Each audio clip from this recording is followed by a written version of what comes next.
আল্লাহ বলছে আমার নাম রহমান, আমি বড় দয়াবান। বান্দা তোমাকে এত ভালোবাসি, এত ভালোবাসি। তুমি যখন আষাঢ় মাসে জমি তৈরি করে বাড়ি থেকে ধান এনে যখন জমিনে ছড়িয়ে দিয়েছ, আমি আল্লাহ ওটা পচিয়ে গলিয়ে শেষ করে দিই না।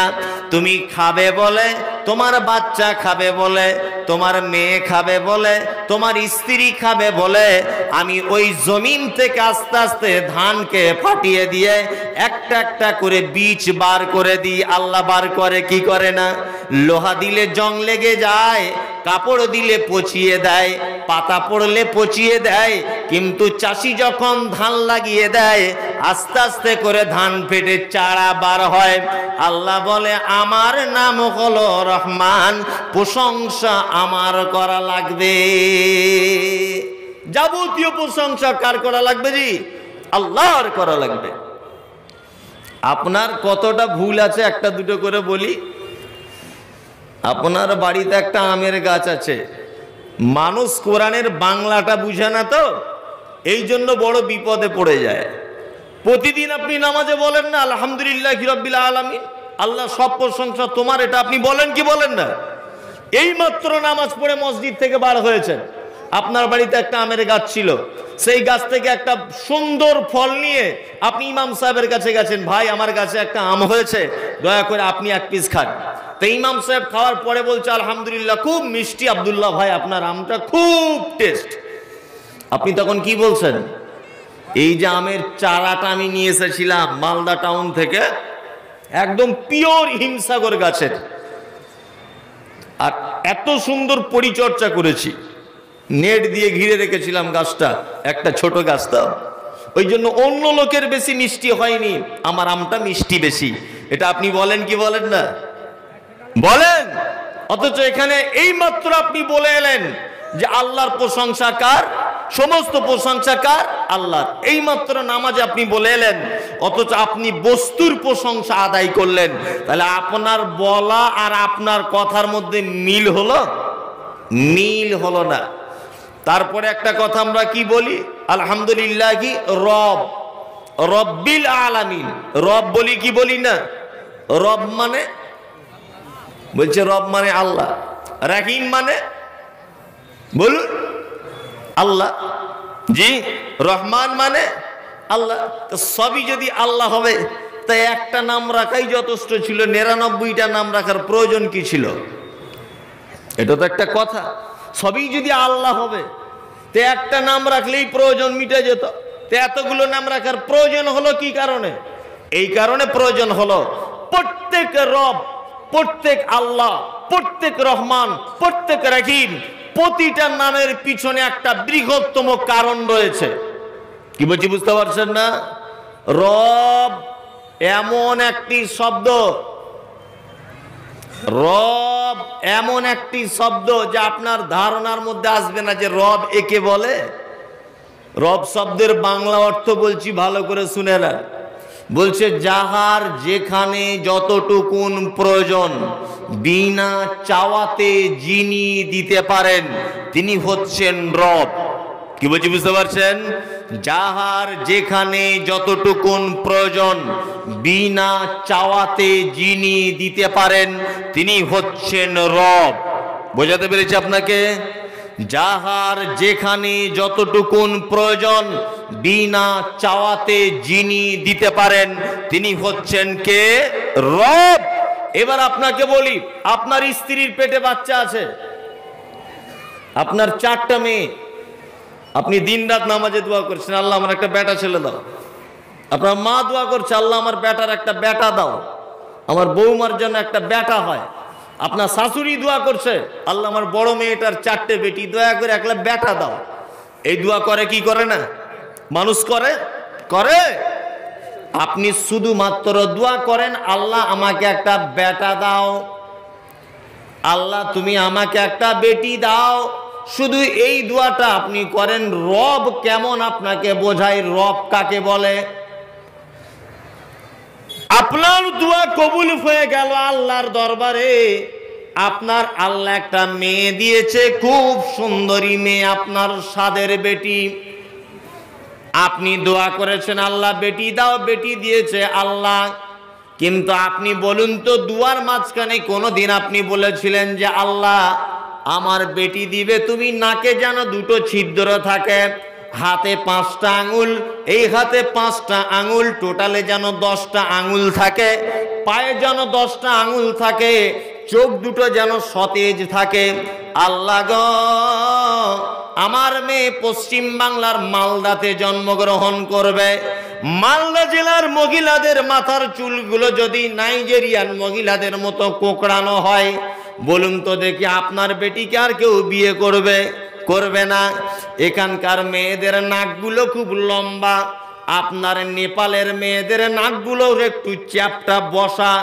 আপনি কি কোনোদিন দুয়ার মাধ্যমে বলেছিলেন যে আল্লাহ আমি মালদা জেলা হরিশ্চন্দ্রপুর থানা থেকে তোমার কাছে দোয়া করছি, দয়া করে আমার যে বেটিটা দিবে নাইজেরিয়ানদের মতো যেন মাথার চুলগুলো দিয়ে দিও না, নেপালিদের মতো যেন নাক দিয়ে দিও না, একটাও বেটা ছেলে তাহলে আর বিয়ে করবে না। এই দোয়া কি আপনি কোনোদিন করেছিলেন? করেছিলেন কোনোদিন? কোনোদিন করেননি। ওটা আল্লাহ এমনিতে জানে। রব কাকে বলে এটা বলছি, যাকে নেপালে বানিয়েছে ওর নাকটা চ্যাপটা, যাকে নাইজেরিয়ানে বানিয়েছে তার মাথার চুলগুলো হচ্ছে পাখির বাসার মতো কালো কুচকুচে তাদের দেখতে। নাইজেরিয়ানের মেয়ে যদি মালদা জেলায় আসে, কেউ বিয়ে করতে চাইবে? কেউ করবে? তা আপনি দোয়া কোনোদিন করেছিলেন যে আল্লাহ আমার বেটা দিচ্ছ, বেটি দিচ্ছ, তুমি দাও যেন মালদা জেলার সামঞ্জস্যতা বজায় রেখে দিও? এটা আপনি বলেছিলেন কোনোদিন? কোনোদিন বলেছিলেন? বলেননি। আল্লাহ বলছে আমার নাম রব, ওকে মালদাতে বানিয়েছি বলে ঠিক যেমন বানানোর প্রয়োজন তেমন বানিয়ে ছেড়ে দিয়েছে। তোমার বেটা হাঁটবে, তোমার বেটা হাঁটবে, পা দুটো সুস্থ করে দিয়েছি। তোমার বেটা দেখবে, চোখ দুটোকে সতেজ করে দিয়েছি। তোমার বেটা নিঃশ্বাস নিবে, নাকের ছিদ্রটা প্রশস্ত করে দিয়েছি, খুব সুন্দর করে দিয়েছি। তোমার ছেলে ভাত খাবে, হাতের 5টা আঙুল দিয়ে দিয়েছি। কিন্তু এটা তুমি কোনোদিন চাওনি। চেয়েছো? কোনোদিন চাওনি তুমি এটা। আল্লাহু আকবার। রব কাকে বলে? যার যেটা প্রয়োজন বিনা চাওয়াতে তিনি দেন। আল্লাহু আকবার। রব দেখাচ্ছি আপনাকে, দেখুন। আচ্ছা বলুন তো ভাই, গরুর বাচ্চা হলে তার বাচ্চাটার হাঁটতে সময় লাগে কতদিন? কতদিন? এটাও বলতে পারছে না। যে আবার কেমন প্রশ্ন, যে তো সবাই জানে 10 মিনিট লাগে, তাই না? আচ্ছা বলুন তো, মানুষের বাচ্চা হলে হাঁটতে সময় লাগে 2 বছর 1.5 বছর, কারণ কি? 1 বছর লাগে। এর কারণটা কি? তো কারণ কোন একটা কিছু আছে? মানুষের বাচ্চা হলে 1 বছর টাইম লাগে হাঁটতে, অথচ গরু এত বড় একটা প্রাণী, তার এত বড় একটা বাচ্চা জন্ম দিল, সঙ্গে সঙ্গে তার কি হাঁটতে শুরু করে দিল। আল্লাহু আকবার। রব কাকে বলে? যার যেটা প্রয়োজন সেটা তিনি করেন, তার নাম রব। আল্লাহ বলছে খালাকাল ইনসানা ফি আহসানি তাকবীম। রব আমার নাম, তোমরা আমাকে চিনে নাও। সারা পৃথিবীতে যত যা কিছু বানিয়েছি, মানুষের মতো সুন্দর করে কাউকে আমি বানাই নাই। রব দেখাচ্ছি আপনাকে। আপনার স্ত্রীর পেটে বাচ্চা, আপনার স্ত্রীর পেটে যন্ত্রণা শুরু হয়ে গেল রাত্রি, তখন 12টা বাজে। আপনি গাড়িওয়ালাকে ফোন করেছেন, আব্দুল্লাহ তোমার স্করপিও গাড়িটা আমার বাড়ির সামনে বেঁধে দাও, আমার স্ত্রীকে হসপিটালে নিয়ে যেতে হবে।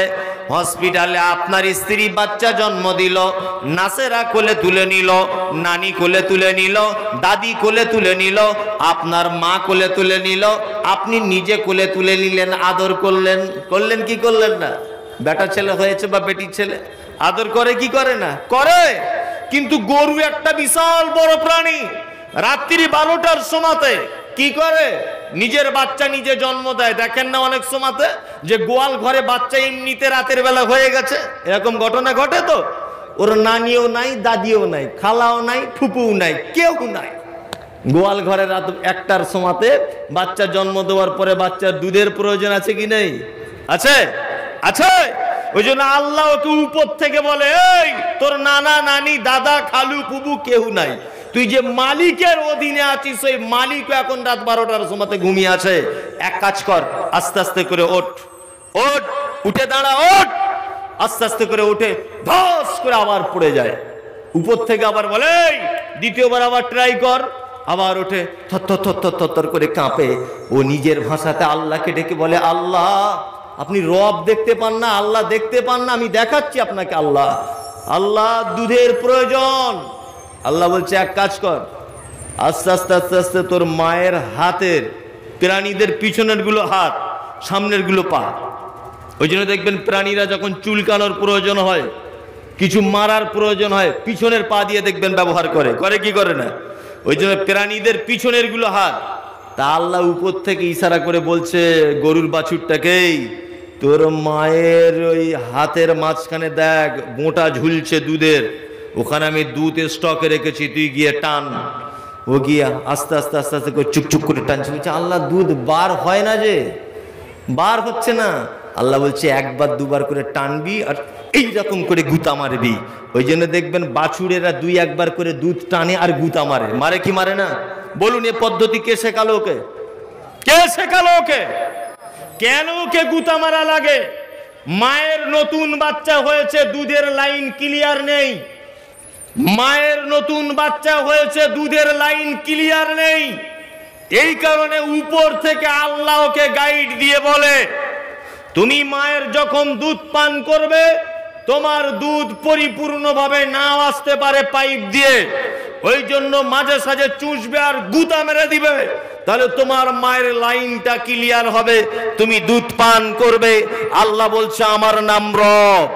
বাছুরের প্রয়োজন 10 মিনিটের মধ্যে চালিয়ে দেওয়া, বাছুরের প্রয়োজন 10 মিনিটের মধ্যে রাতের অন্ধকারে দুধ পান করিয়ে দেওয়া। এই জন্যকে 10 মিনিটের মধ্যে চলার ক্ষমতা দান করেছি। আর মানুষ তোমাকে 1 বছর টাইম লাগিয়েছি, এই কারণে তোমার নানি আছে, তোমার দাদি আছে, তোমার খালা আছে, ফুপু আছে, তোমাকে বড় আদর করে আমি তৈরি করেছি। তারা কোলে নিবে, মানুষ করবে, তোমার মুখে চুমা দিবে। এই জন্য তোমার লালন পালন করার লোক আছে বলে তোমার টাইম লাগিয়েছি 1 বছর। কি বলছি বুঝতে পারছেন? আল্লাহ বলছেন, যার যেটা প্রয়োজন যেখানে, সেটা আমি ব্যবস্থা করে দিই বিনা চাওয়াতে। আমার নাম হলো রব। বন্ধুরে আমার, খুব একটা ভালো ঘটনা আমার জীবনের অভিজ্ঞতার 1 মিনিট একটা ঘটনা আপনাকে বলছি। কিছুদিন আগে একবার সুন্দরবন বেড়াতে গেছিলাম। রব দেখবেন, আল্লাহু আকবার কেমন বলে। সুন্দরবন বেড়াতে গেলাম, 3 দিন 3 রাত পানির উপরে থাকলাম। গাছ, লক্ষ লক্ষ রকমের গাছ আর পানি, সুন্দরবনে ভরা, খুব মনোরম দৃশ্য। আপনাকে গেলে আর বাড়িতে আসতে ইচ্ছা করবে না, ঠিক এই রকম এক পরিবেশ। এই গাছ, কত রকমের গাছ দেখবেন আপনি। কিন্তু 3 দিন ঘোরার পরে একটাও আমের গাছ দেখতে পেলাম না, একটাও খাজুরের গাছ দেখতে পেলাম না, একটাও লিচুর গাছ দেখতে পেলাম না, একটাও আপনার বাদামের গাছ দেখতে পেলাম না, একটাও আপনার বেদানার গাছ দেখতে পেলাম না। লক্ষ লক্ষ রকমের গাছ আছে, কিন্তু একটা কোনো ফলের গাছ নাই, কাঁঠালের গাছ নাই। আমি শেষের দিনে যখন স্টিমারের উপরে জোহরের নামাজ পড়ছি, নামাজ পড়ার শেষে বসে বসে ভাবছি, তাই তো আজকে 2 দিন কেটে গেল, 3 দিন পড়ে গেল, একটাও তো ফলের গাছ দেখতে পাচ্ছি না। তখন আমি নামাজে আল্লাহকে ডেকে বলছি, আল্লাহ তুমি যে কোরআন মাজিদে বলেছো আমার নাম রব, যার যেখানে যেটা প্রয়োজন সেটা দিই। এই জঙ্গলে তুমি যদি কাঁঠালের গাছ দিতে, কাঁঠাল এত সুন্দর একটা ফল, এর যে কত স্বাদ, এর যে কত তৃপ্তি সহকারে খাওয়া যায়, এটা বানরে বুঝতে পারবে না, এটা বাঘ বুঝবে না, এটা শিয়ালে কদর করবে না, হনুমানে কদর করবে না। এই কাঁঠাল ওই জন্য তুমি মালদাতে বানিয়েছ, মানুষ খাওয়ার পরে একবার বলবে আলহামদুলিল্লাহ। কাঁঠালের যে কত কদর, এটা মানুষ বুঝবে। আমের যে কত কদর, এটা মালদা জেলার মানুষ বুঝতে পারবে। এই আমের এই স্বাদ, এই আমের এই টেস্ট, কিন্তু এই কারণে আমি বুঝতে পারলাম যে আল্লাহ এখানে তুমি কোনো ফলের গাছের ব্যবস্থা করনি। খাবে কে? কেন তো মানুষ বসবাস করে না। আপনি নিজে গিয়ে ওখানে দেখে আসবেন। আল্লাহু আকবার। রব কার নাম? আমাদের এলাকাতে যে ছাগলগুলো চড়ে চড়ে বেড়ায় তাদের গায়ের লোমগুলো দেখবেন এইটুকুটুকু, দেখছেন আপনারা? এইটুকুটুকু গায়ের লোম। আপনি মোবাইলে এক্ষুনি সার্চ করুন, এই মাত্র সার্চ করুন যে কাশ্মীরের ছাগল, সার্চ করুন, তাদের গায়ের লোম এত বড় বড়। আচ্ছা, কারণ কি? আমাদের এখানকার ছাগলগুলোর লোম এত ছোট আর কাশ্মীরের গায়ের লোমগুলো এত বড় বড়, তার কারণ কি? আপনি কোনোদিন চিন্তা ভাবনা করেন? আপনি ভাত খান, ঘুমান, আর কিছু চিন্তা ভাবনা করেন না। কাশ্মীরের গরুর গায়ের লোমগুলো এত বড় বড় কেন? কেন? আমরা এমন এক আবহাওয়াতে বসবাস করি, আমাদের মালদা জেলার ছাগলের গায়ের লোমগুলো যদি এত বড় বড় দেওয়া হতো, ওরা গরমে মারা যেত। খুব ছোটও যদি করে দেওয়া হতো তাহলে ওরা ঠান্ডাতে সর্দিতে মারা যেত। ওই জন্য আল্লাহ একটা মধ্যম পন্থা অবলম্বন করেছেন। আমরা খুব বেশি ঠান্ডা আবহাওয়াতেও বসবাস করি না, আমরা খুব গরম আবহাওয়াতেও কি বসবাস করি না। এই জন্য একটা সামঞ্জস্যতা রেখেছেন। কিন্তু কাশ্মীরে অটোমেটিক দেখবেন বরফ, অটোমেটিক দেখবেন বরফ। এই কারণে আল্লাহ ওখানে জানে যে ছাগলগুলো যাদের অধীনে থাকবে তারা হয়তো বাড়িতে কম্বল মুড়ি দিয়ে শুয়ে থাকবে, কিন্তু গোয়াল ঘরের ছাগলগুলোর তো কেউ কম্বল দিবে না। দিবে? ওই জন্য আল্লাহ নিজে আগে থেকে কম্বল জড়িয়ে ওদেরকে বানিয়েছে। ওর নাম হচ্ছে রব। খুব বরফ পড়ে ওখানে, ওই জন্য এত বড় বড় তাদের গায়ের লোমগুলো। আল্লাহু আকবার। তারপরে একটা শব্দ আছে কি? আর রহমানির রহিম, তাই না? আমরা কি বলি নামাজে? আলহামদুলিল্লাহ কি রব্বিল আলামিন, তুমি অসংখ্য জগতের মালিক। কালকে যদি আনন্দবাজার পত্রিকায় যদি একটা কথা লিখে দেয় যে মাটির তলাতে কিছু মানুষ পাওয়া গেছে, তারাও সেখানে কথাবার্তা বলছে, তারাও সেখানে বাজারঘাট করছে, তারাও জলসা করছে, কোটি কোটি কোটি কোটি মানুষ পাওয়া গেছে মাটির তলাতে। আচ্ছা, এটা আপনারা শুনে আশ্চর্য হবেন কি হবেন না? হবেন। আশ্চর্য হবার কোনো জায়গা নেই, কারণ আল্লাহ বলেছে আলামিন, অসংখ্য এরকম জগতের মালিক আমি। কে? আল্লাহ। তারপর আমরা কি বলি? আর রহমানির রহিম, আল্লাহ তুমি দয়ালুর দয়ালু। কোন মানুষ যদি দান খুব বেশি করে, কোন মানুষ দান যদি খুব বেশি যদি দান করে, তাহলে আমরা সেই লোকটাকে আরো বেশি মানে তাকে বড় করার জন্য কি বলি? দানবীর বলি না অনেক সময়তে? দানবীর এই লোকটা। তা আল্লাহর প্রথম রহমান একটা শব্দ দিয়ে শেষ করে দেওয়া হলে তিনি যে দয়ার সাগর এটা প্রমাণ করা যেত না। ওই জন্য পরেও একটা দয়ার শব্দ লাগানো হয়েছে। ওই জন্য দুটো একসঙ্গে জুড়ে দিয়ে দয়ার কদর আরো বাড়িয়ে দিয়ে বলা হয়েছে আর রহমানির রহিম, দয়ালুর দয়ালু। আল্লাহু আকবার। এই যে রহমান নামক যে দয়াটা, এই দয়াটা পৃথিবীর প্রতিটা প্রাণীর উপরে এই দয়া রয়েছে। কি হারামখোর, কি মাতাল, কি চোর, কি আপনার দাগাবাজ, কি আপনার সুদখোর, প্রতিটা মানুষের উপরে আল্লাহর দয়া আছে না নেই? আছে। একজন বেঈমানের জমিতে বৃষ্টি হয়, একজন 5 ওয়াক্ত সালাত আদায়কারী তারও জমিতে বৃষ্টি হয়। আল্লাহর রহমত করুণা সমস্ত পৃথিবীর প্রতিটা প্রাণীর উপরে যখন হয়, তখন বেঈমানেরও হয়, ইমানদারেরও হয়। হয় কি হয় না? এটা হচ্ছে মানে আম ভাবে দয়া। আর রহিম হচ্ছে কেমন দয়া?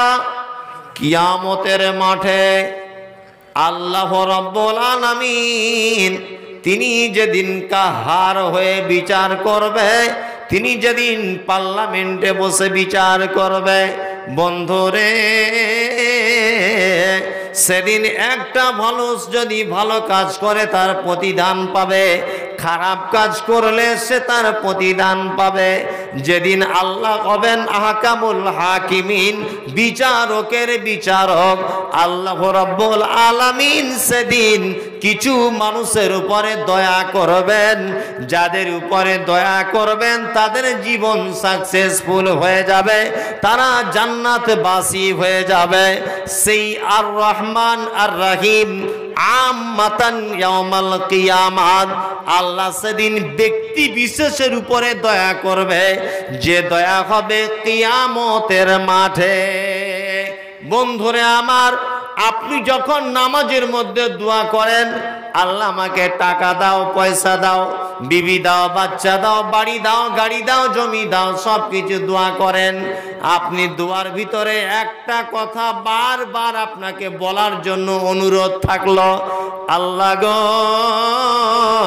কিয়ামতের মাঠে লক্ষ কোটি মানুষ যেদিন এক জায়গায় থাকবে, দয়া করে প্রভু তুমি তোমার দয়াটা আমার উপরে দিয়ে দিও। কারণ হচ্ছে আমল করে পৃথিবীর কোন মানুষ জান্নাতে যেতে পাবে না। আমাদের নবী বিশ্ব নবী জানাবে রাসূলুল্লাহ সাল্লাল্লাহু আলাইহি ওয়াসাল্লাম পর্যন্ত নিজের আমলের কারণে জান্নাতে যেতে পাবে না। জান্নাতে যেতে গেলে আল্লাহর অনুগ্রহ বা দয়া লাগবে। এই জন্য আপনাকে বলছি, আপনি যখন দোয়া করবেন নামাজে, রব্বানা আতিনা ফিদ দুনিয়া হাসানাতাও ওয়া ফিল আখিরাতি হাসানাতাও ওয়া কিনা আযাবান্নার, বাংলায় দোয়া করলেন, আরবিতে করলেন, যে ভাষায় দোয়া করবেন, অন্তত পক্ষে একবার আপনি আল্লাহকে ডেকে বলবেন, আল্লাহ দয়াময় মেহেরবানি করে কিয়ামতের দিনে তুমি আমার উপরে একটু দয়া করে দিও। আল্লাহ কিয়ামতের দিনে যদি কারো উপরে দয়া যদি করে, তাহলে তার বিনিময়ে তার জান্নাত হয়ে যাবে। কি বলছি বুঝতে পারছেন? তারপরে কি বলি, মালিকি ইয়াউমিদ্দিন, আল্লাহ তুমি কিয়ামতের দিবসের কি মালিক। ইয়াকা নাবুদু, আল্লাহ তোমারই শুধু ইবাদত করি। আমরা আল্লাহর ইবাদত করি, তো করি জি। আল্লাহ, আমাদের ইবাদতের ব্যাপারে অনেক জিনিস আছে আমরা যেগুলোকে গুরুত্ব দিই না। এই যে আমরা নামাজে বললাম আল্লাহ শুধু তোমারই ইবাদত করি, যাবতীয় অভিযোগ, যাবতীয় গোলামি, যাবতীয় রকমের দাসত্ব কার করা লাগবে? কার জি? আল্লাহর করা লাগবে। আল্লাহ সারা পৃথিবী আর কারুর কাছে কোনো রকমের অভিযোগ, কোনো রকমের ইবাদত নেকির উদ্দেশ্যে গিয়ে করা, পৃথিবীর কোনো মানুষের কাছে যাওয়া ঠিক হবে? ঠিক হবে জি? ঠিক হবে না। ইয়াকা নাবুদু, আল্লাহ তোমারই ইবাদত করি, ওয়া ইয়াকা নাস্তাইন, তোমারই কাছে সাহায্য চাই। আমরা সাহায্য কার কাছে চাই? আল্লাহর কাছে চাই। কিন্তু অনেক মুসলিমরা আছে, অনেক মুসলিমরা দেখবেন মাজারে গিয়ে, কবরে গিয়ে, ওখানে এখানে গিয়ে সেজদা দিয়ে মানত করে মনের আশা পূর্ণ করার চেষ্টা করে। যদিচ মালদা জেলাতে এরকম মুসলমান নেই, হয়তো আছে, আছে, মালদা জেলাতে নেই। আপনি যদি এই কোয়ালিটির লোকগুলো যদি দেখতে চান, আল্লাহু আকবার, তাহলে চলে যাবেন হুগলিতে, চলে যাবেন উত্তর 24 পরগনাতে, চলে যাবেন মেদিনীপুরে, চলে যাবেন বাঁকুড়াতে। কত যে মাজার আর মাজার। ওর স্বামীর কাছে রাত্রে থাকার টাইম পায় না, দরগাতে গিয়ে বৃহস্পতিবার রাতের বেলাতে সেজদা দিয়ে পড়ে আছে শুক্রবার সকাল পর্যন্ত। অরিজিনাল কথা বলছি আপনাকে, এটা সাহায্য চাইতে যায়। অবশ্য এগুলো পুরুষ মানুষদের থেকে মেয়েরা একটু বেশি করে, তাই না? মেয়েরা এই ব্যাপারগুলোতে একটু দুর্বল। কিছুই হয়নি, কিছুই নয়, হাতে একটা বড় গাছ বেঁধে বসে আছে, বড় একটা কে কি দিয়েছে বেঁধে বসে আছে। এগুলো মেয়েদের মধ্যে বেশি। আপনার অগোচরে আপনাকে লুকিয়ে আপনার ভাইয়ের স্ত্রীর সঙ্গে যুক্তি করে কোন ফকিরের কাছে চলে গেছে কি জানতে, কি করতে। আপনার বাড়িতে ছোটখাটো বিপদ হতেই পারে, মোমেনকে আল্লাহ বিপদ দিয়ে পরীক্ষা করে। হয়তো কোনো ছোটখাটো বিপদ এসেছে, দুটো একটা হসপিটাল দেখার পরই ও চলে গেল একদম মেন সেন্টারে। এগুলো মেয়েরা করে কি করে না? ওদের বুদ্ধি নেই এ কথা ভাববেন না, ওরা মাস্টার। ভাববেন না যে ওরা মনে হয় বুদ্ধি নেই বলে এগুলো করে, ওরা সব বুঝে, সব বুদ্ধি আছে ওদের। কি বলছি বুঝতে পারছেন? বুদ্ধির ব্যাপারে ওদেরকে কমা ভাবিয়েন না, আপনার থেকে ওর বুদ্ধি বেশি। যারা মায়েরা বসে আছেন আপনারা, আপনাদের কাছে বিনীত অনুরোধ, আল্লাহ ছাড়া কারো কাছে মাথা নত করা, কারো কাছে সাহায্য চাওয়া কি এটা? কি শিরক? শিরক কাকে বলে? এক কথায় শুনে নেন, আল্লাহর যে ক্ষমতা আছে এই ক্ষমতা পৃথিবীর আর অন্য কারো আছে এটা মনে করা কি শিরক। আল্লাহর যে পাওয়ার আছে এই পাওয়ার আর অন্য কারো আছে পৃথিবী, এটা মনে করা কি শিরক। এই কাজগুলো মনে বেশি করে ওরা, যারা আমার এই ডান দিকে বসে আছে। ওদেরকে একেবারে ভালো ভাববেন না, ওদেরকে নিয়ে থাকা বড় কঠিন। আপনাকে এমনভাবে জড়িয়ে দিবে যে আপনি নিজে দিশাহারা হয়ে যাবেন। ওদের কেমন বুদ্ধি জানেন? একটা কথা বলি, আপনাকে ভালো করে শুনে নিয়েন। একটা মাস্টার মশাই, আপনারা জানেন যে শীতের দিনে হাঁসের গায়ে চর্বি হয়, জানেন এটা? শীতের দিনে, শীতকালে হাঁস যেগুলো চড়ে বেড়ায়, মায়েরা বাড়িতে পালন করে, এগুলো চর্বি হয় না? শীতকালে খেতে ভালো লাগে কি লাগে না? তো একটা স্কুলের হেডমাস্টার, খুব শিক্ষিত মানুষ, সে একটা বাজার থেকে একটা হাঁস কিনে এনেছে শীতকালে বাড়িতে জবাই করে খাবে বলে। মেয়েরা কেমন সেটা আপনাকে বলছি। তোর স্ত্রীকে জবাই করার পরে বলে দিচ্ছে, এক কাজ করো, আর রান দুটো আমাকে দিবা, আর বাকিগুলো সব তুমি আর তোমার বেটি খাবে, কিন্তু রান দুটো আমাকে দেওয়া লাগবে। আমি নামাজটা পড়ে আসি। তা মাস্টার জুম্মার নামাজ পড়তে গেছে, ওর স্ত্রী রান্না করতে করতে খুব ভালো সেন্ট বার হচ্ছে, একটা রান খেয়ে নিয়েছে। এখন মাস্টার নামাজ পড়ে বাড়ি এসেছে, ওকে পিয়ালা করে দিয়েছে। ওই একটা রান দেখে ওর মাথাতে খুন চেপে গেছে। মাস্টার চিল্লিয়ে বলছে, খাদিজার মা, কি ব্যাপার গো, একটা রান দিলা? তো খাদিজার মা তখন বলছে, তোমাকে কে চাকরি দিয়েছিল কহতো? বলছি কেন? সরকার চাকরি দিয়েছে, আমার যোগ্যতা আছে বলে। বলছে, যে তোমায় চাকরি দিয়েছিল ও বেঁচে আছে? তোমার মতোই পাগলটাকে চাকরি দিয়েছিল কে? মাস্টার মনে মনে ভাবছে, আমি স্কুলে হেড মাস্টার আর আমাকে খ্যাপা পাগল বলছে, এবার কেমন কথা? তো বলছে, কেন, কি হলো বলো না।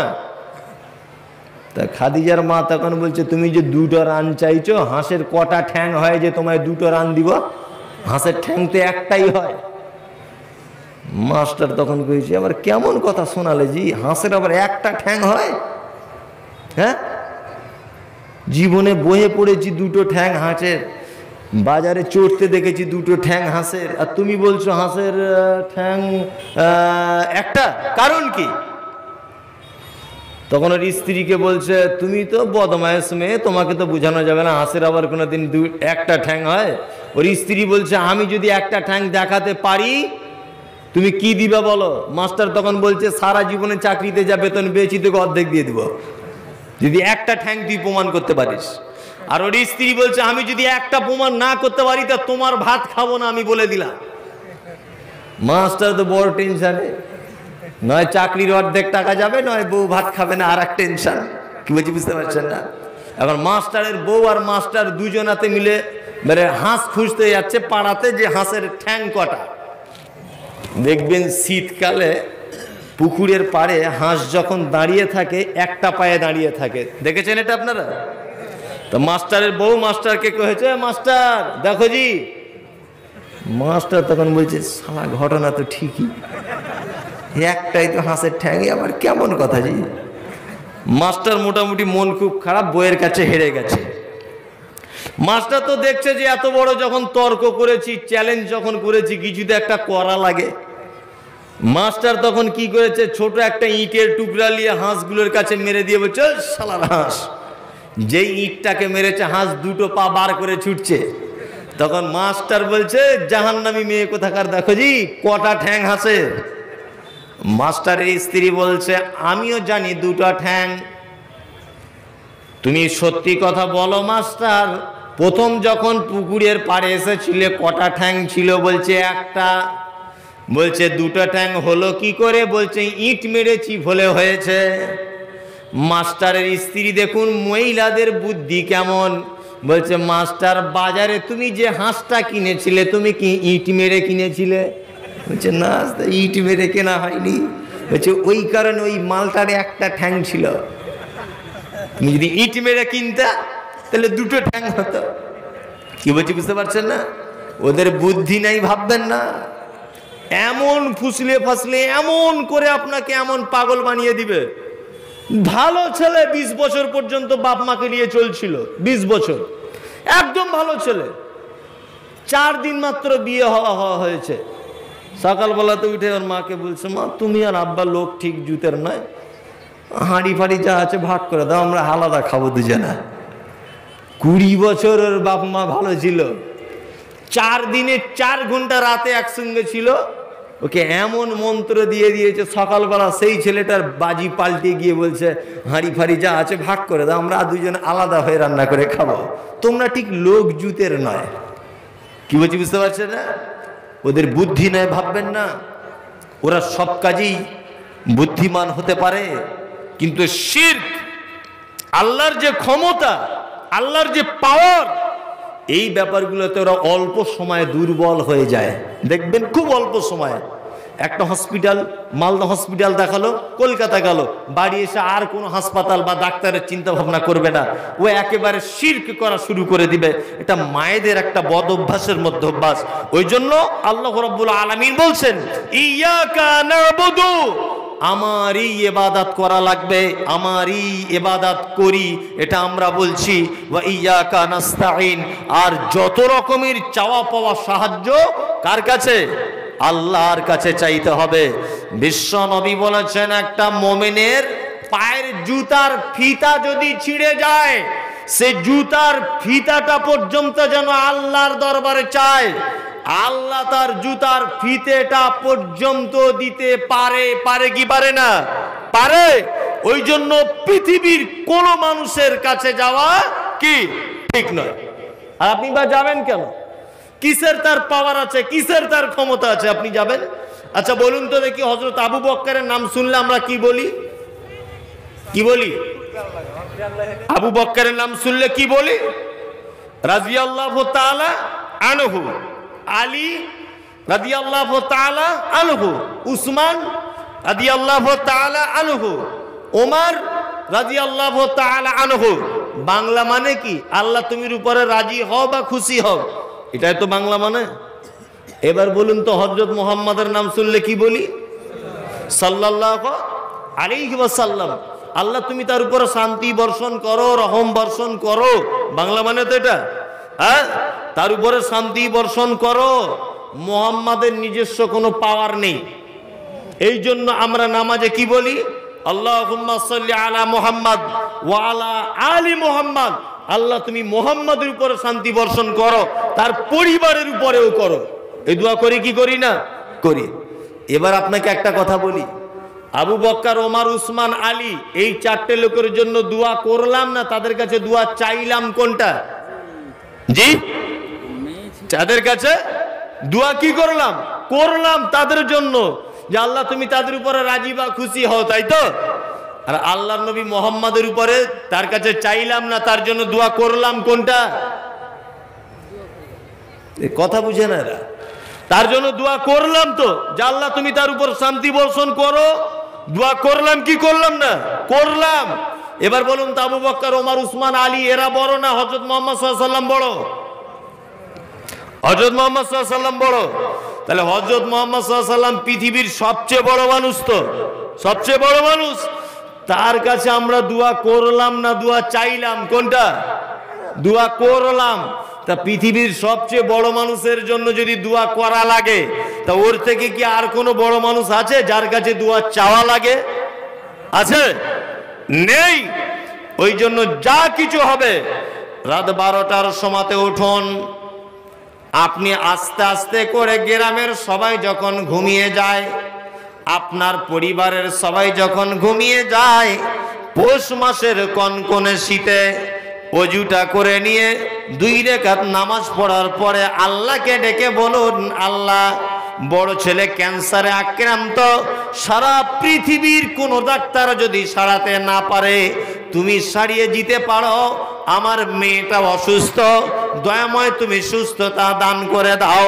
আল্লাহ, আমার ছেলে মাধ্যমিক পরীক্ষা দিবে, তুমি আমার ছেলেটাকে পাস করিয়ে দিও, তার ব্রেনটাকে ভালো করে দিও। আল্লাহ, 20 বিঘা জমি আমি ধানের চাষ লাগিয়েছি, দয়া করে চাষগুলোতে ভালো ফসল দিও।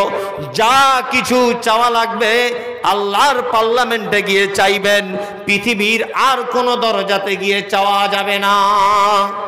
ইয়াকা নাবুদু ওয়া ইয়াকা নাস্তাঈন ইহদিনাস সিরাতাল মুস্তাকিম। আল্লাহ, তুমি আমাদেরকে সহজ ও সরল রাস্তার পথিক করো, আমাদেরকে সরল সহজ রাস্তার পথে পরিচালিত করো আমাদেরকে। ইয়াকা নাবুদু ওয়া ইয়াকা নাস্তাঈন বলার পরে ইহদিনাস সিরাতাল মুস্তাকিম সিরাতাল্লাযীনা আন'আমতা আলাইহিম, আল্লাহ তুমি ওদের রাস্তাতে আমাদেরকে চালাও। আল্লাহ, তুমি ওই সমস্ত লোকদের রাস্তাতে আমাদেরকে চালাও যাদেরকে তুমি পুরস্কারিত করেছো, ওদের রাস্তাতে আমাদেরকে চালাও। কাদেরকে আল্লাহ পুরস্কারিত করেছে? একটা পুরস্কারিত লোকের কথা আপনাকে বলবো হাদিস থেকে, যাকে আল্লাহ দুনিয়াতে পুরস্কার দিয়েছে। জি, এই লোকদের রাস্তাতে আপনার চলা লাগবে কি লাগবে না? যদি আপনি এদের রাস্তাতে চলতে না পারেন, আপনি কামিয়াব হবেন? কখনই কামিয়াব হতে পারবেন না। একটা ঘটনা আপনাকে বলি হাদিসের থেকে। দুনিয়াতে কারা কামিয়াব হয়েছে? আল্লাহর নবী জনাবে রাসূলুল্লাহ সাল্লাল্লাহু আলাইহি ওয়াসাল্লাম, তিনি মিরাজের রাত্রিতে জিবরিল আমিনকে নিয়ে মিরাজের রাত্রিতে তিনি জান্নাত জাহান্নাম সব কিছু ভ্রমণ করলেন।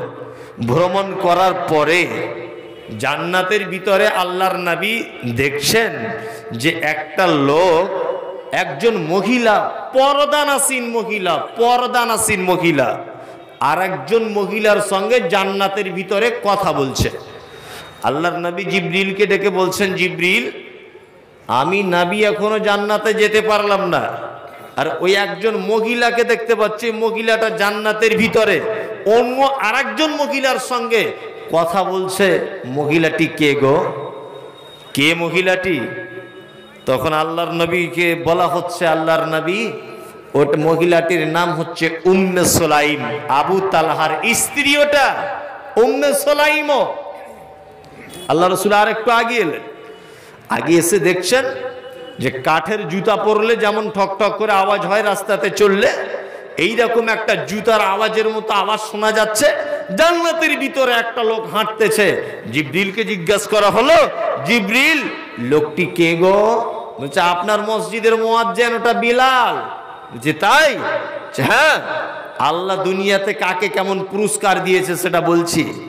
আল্লাহর নবী ফেরত এলেন, বেলালকে জিজ্ঞাসা করে বললেন, বেলাল, জীবনে তুমি এমন কি ভালো কাজ করো বলো? বেলাল বলছেন, আল্লাহর নবী, কারণটা কি?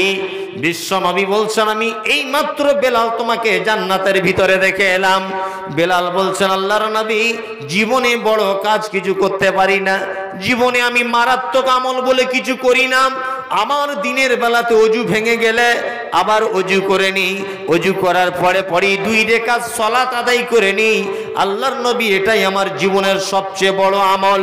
বিশ্ব নবী বললেন, বেলাল, বুঝতে পেরে গেছি তোমার এই ক্ষুদ্রতম আমলটাকে আল্লাহ রাব্বুল আলামিন এত খুশি হয়েছে যে তোমার মতো একটা বেলালকে তৈরি করে আগেই জান্নাতের ভিতরে রেখে দেওয়া হয়েছে। আল্লাহর নবী আবু তালহাকে ডেকে বলছেন, আবু তালহা, ও আবু তালহা, তোমার স্ত্রীকে আমি জান্নাতের ভিতরে দেখে এসেছি। আবু তালহা, তোমার স্ত্রী কি এমন ভালো কাজ করে গো? আবু তালহা, তোমার স্ত্রী কি এমন ভালো কাজ করে? তোমার স্ত্রীকে আমি জান্নাতের ভিতরে দেখে এলাম। আবু তালহা তখন বলছেন, আল্লাহর নবী, আমার জীবনে একদিনের একটা ঘটনা শুধু আছে। এই একদিনের একটা ঘটনাকে কেন্দ্র করে আল্লাহ যদি আমার স্ত্রীকে জান্নাতে দেয় তাহলে দিতে পারে। ঘটনাটা কি আপনার সামনে বর্ণনা করব? বিশ্বনবী বলছেন, আবু তালহা বলো। বর্ণনা করো। আবু তালহা তখন বলছেন, আল্লাহর নবী, একদা মসজিদে মেহমান ঢুকে গেল হঠাৎ করে। আপনি আমাকে পাঠিয়েছিলেন আপনার বিবিদের বাড়িতে, তা আপনার বিবিদের বাড়িতে ঘুরে আমি কোনো বিবিদের বাড়িতে কোনো খাবার পাইনি।